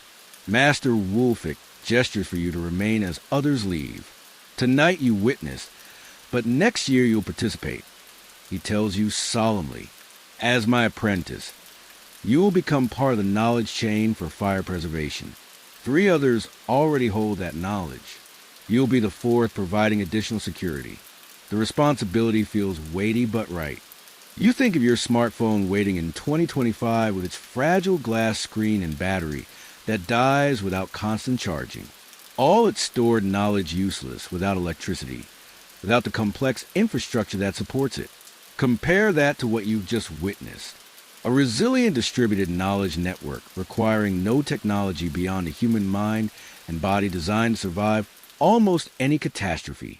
What happens if the Lord or church forbids these gatherings? You ask suddenly, realizing the political vulnerability. Master Wulfric smiles. Another layer of the system's brilliance. The same knowledge exists in multiple forms. If formal gatherings are banned, the children's games continue, preserving the core information. If songs are forbidden, physical memory anchors remain. The system adapts to persecution by hiding in plain sight, in lullabies, in games, in everyday activities that no authority thinks to ban. You walk home as dawn breaks, exhausted but mind buzzing. Modern education suddenly seems strangely inefficient, focusing on writing and reading rather than these powerful memory techniques that kept knowledge alive for centuries without a single page. Your parents are still awake, waiting by the fire. You've seen the remembering. Your father says, "It's not a question. I never knew." You admit all these years, and I never realized what was happening in those songs, those games. Your mother smiles. That's partly the point. The knowledge hides in joy and community. Precious things worth knowing are worth making beautiful. You think about modern survival prayers stockpiling books that might never be read. How different from this approach. Storing critical knowledge where it's most useful in human minds, ready to apply at a moment's notice. That night, drifting towards sleep despite the morning sun, you reflect on everything you've learned.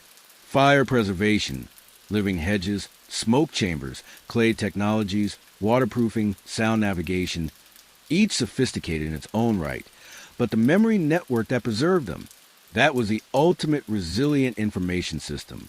Not primitive at all. Perhaps the most advanced technology of all, just not in a form we modern people recognize as technology. Medieval knowledge networks weren't simple oral traditions. They were the original cloud storage, distributed, redundant, and remarkably resilient. Days pass in a blur after the remembering. Winter tightens its grip on the village, bringing short days and long nights. The knowledge you've gained over these past weeks shifts from abstract learning to daily necessity as the harshest season takes hold. You rise before dawn, carefully transferring an ember from your fire bundle to kindle the morning fire. The technique Master Wulfric taught you now feels as natural as breathing. No more struggling with flint and steel in the freezing darkness. No more wasted time or precious tinder. Just reliable flame exactly when needed. Your father's boots treated with good wife marked as waterproofing. Keep his feet dry despite the snow and slush. When a small crack appears in the right heel, you confidently warm a small amount of the mixture she gave you between your palms, working it into the leather with the friction technique she taught. The repair holds perfectly against the winter wet. Food stores remain fresh longer than in previous years, now that your family understands the principles of smoke preservation. The techniques good wife Awu demonstrated have become part of your family's practice. Even the humble herbs hanging from your ceiling rafters last longer, preserved better, having been properly smoke-cured. Your mother uses one of Mistress Hildegard's cooling embers to keep milk fresh an extra day. No small thing when winter limits the cow's production. At night, clay heat batteries warm your sleeping area, reducing the need for constant fire maintenance. When your young cousin falls ill with winter fever, you recognize the specific birch bark treatment needed. Knowledge from the children's singing game at the remembering. The information was there all along, you realize, hidden in play, in songs, in community ritual. One particularly bitter morning, Master Wulfric finds you helping repair a section of the living hedge damaged by heavy snow. Your training continues while he observes, watching you carefully bend a young hawthorn to the horizontal position Mistress Eda taught you. You're becoming a keeper of systems. I still have much to learn. You admit securing the bent stem with practice movements always. He agrees. But you understand the principle now, how all these systems work together rather than separately. You pause in your work, considering his words. He's right. The past weeks have revealed not just individual survival techniques, but their interconnections, how each supports and enhances the others. The living hedge provides materials for baskets that store smoke, preserve foods. The hedge also shelters certain birds that control insects that would otherwise damage grain. That same grain, properly stored in clay preservation vessels, feeds the village through winter, providing strength for hedge maintenance and waterproofing work. Nothing stands alone. Everything connects. Come, Master Wolfick says, interrupting your thoughts. There's someone you should meet. He leads you away from the village, following a path you've never taken before.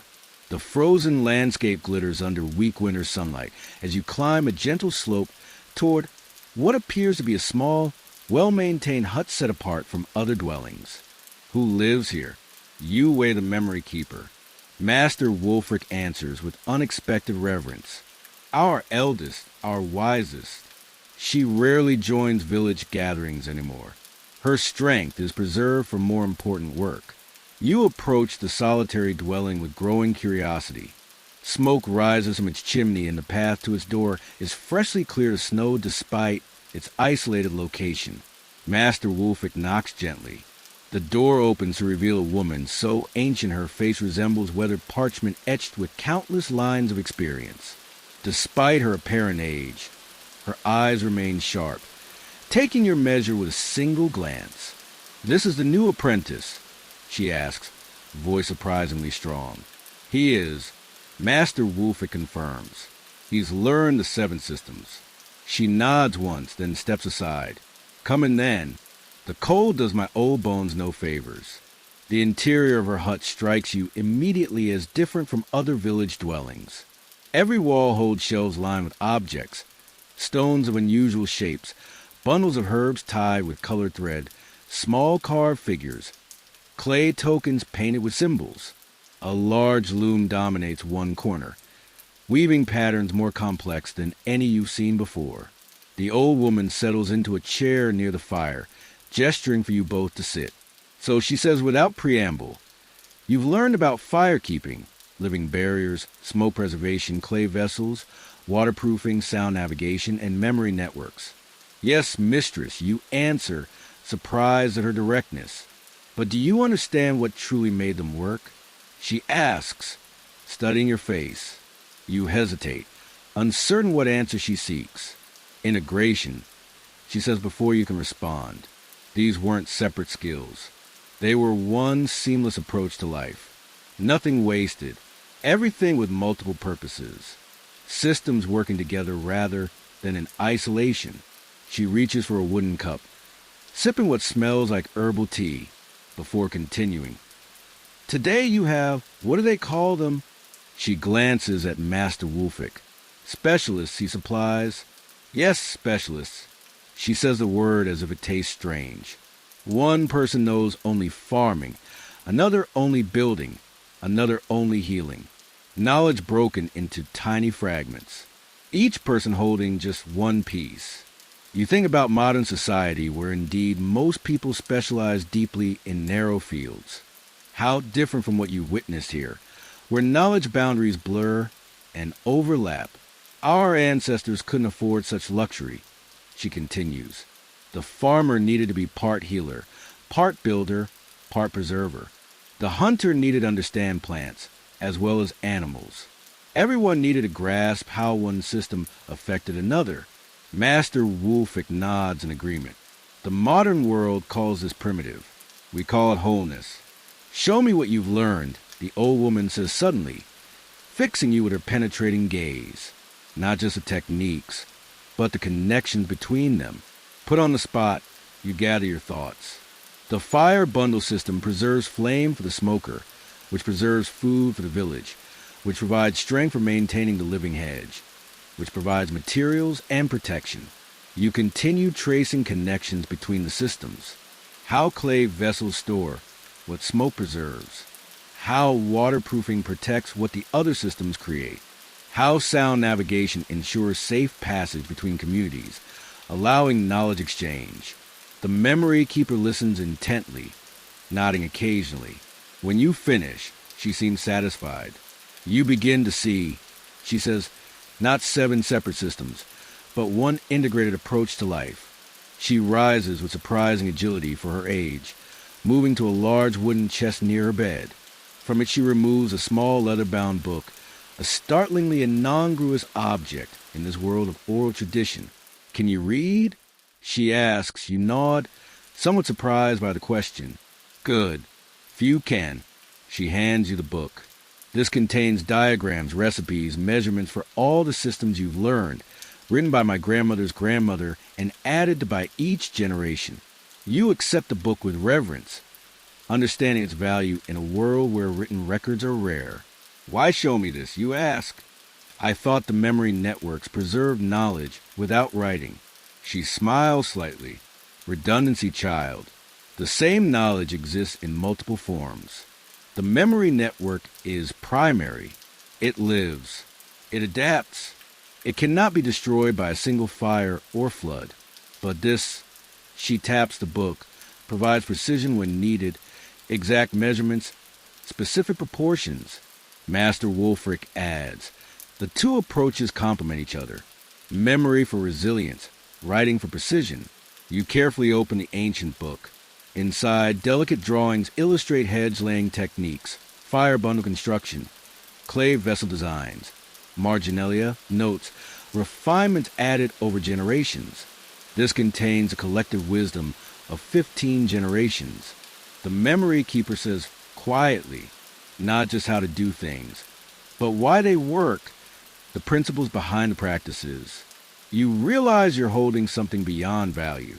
A medieval technical manual preserving knowledge that modern society has largely forgotten. Why show me this, you ask? The answer is simple. Someone must remember. Her gaze fixes on the flames.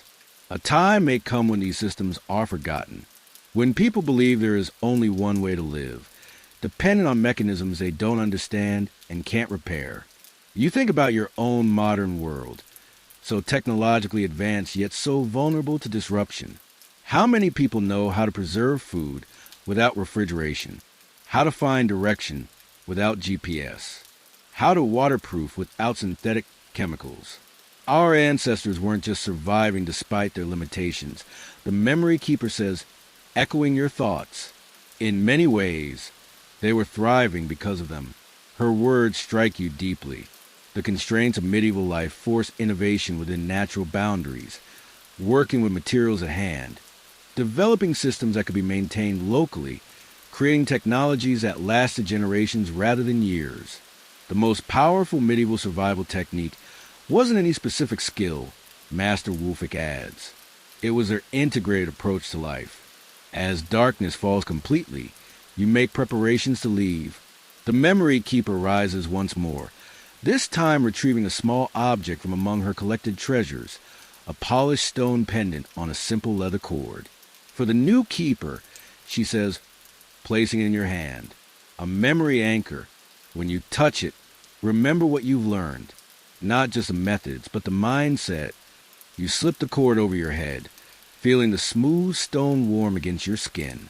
Something about its weight feels significant, as if you're accepting a tradition extending back through countless generations. Walking home through the winter night, Master Wulfric is unusually talkative. Each generation thinks itself the pinnacle of progress. He muses. Each believes previous generations were primitive, simple-minded.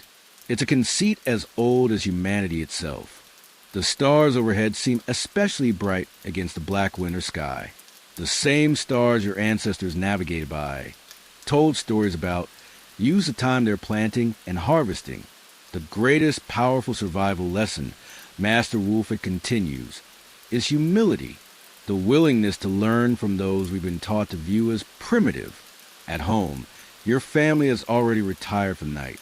You kindle a small flame from your fire bundle, lighting a rush dip to navigate the dark interior. The humble light casts moving shadows across the familiar space. A space that somehow looks different now that you understand the systems that maintain it. Your sleeping area waits. A clay heat battery already warming the blankets. Your mother's thoughtfulness. As you settle in, the pendant rests against your chest, a physical reminder of your journey through medieval knowledge. Sleep comes gently, carrying you through the boundary between your medieval experience and modern reality. The pendant seems to fade away, but the knowledge that remains, back in your comfortable modern bed, you find yourself thinking differently about the systems that support your daily life. The electric light you switch off without thought. The central heating that maintains perfect temperature without effort. The refrigerator humming in the kitchen. The smartphone charging on your nightstand. Convenience certainly, but also dependence, vulnerability.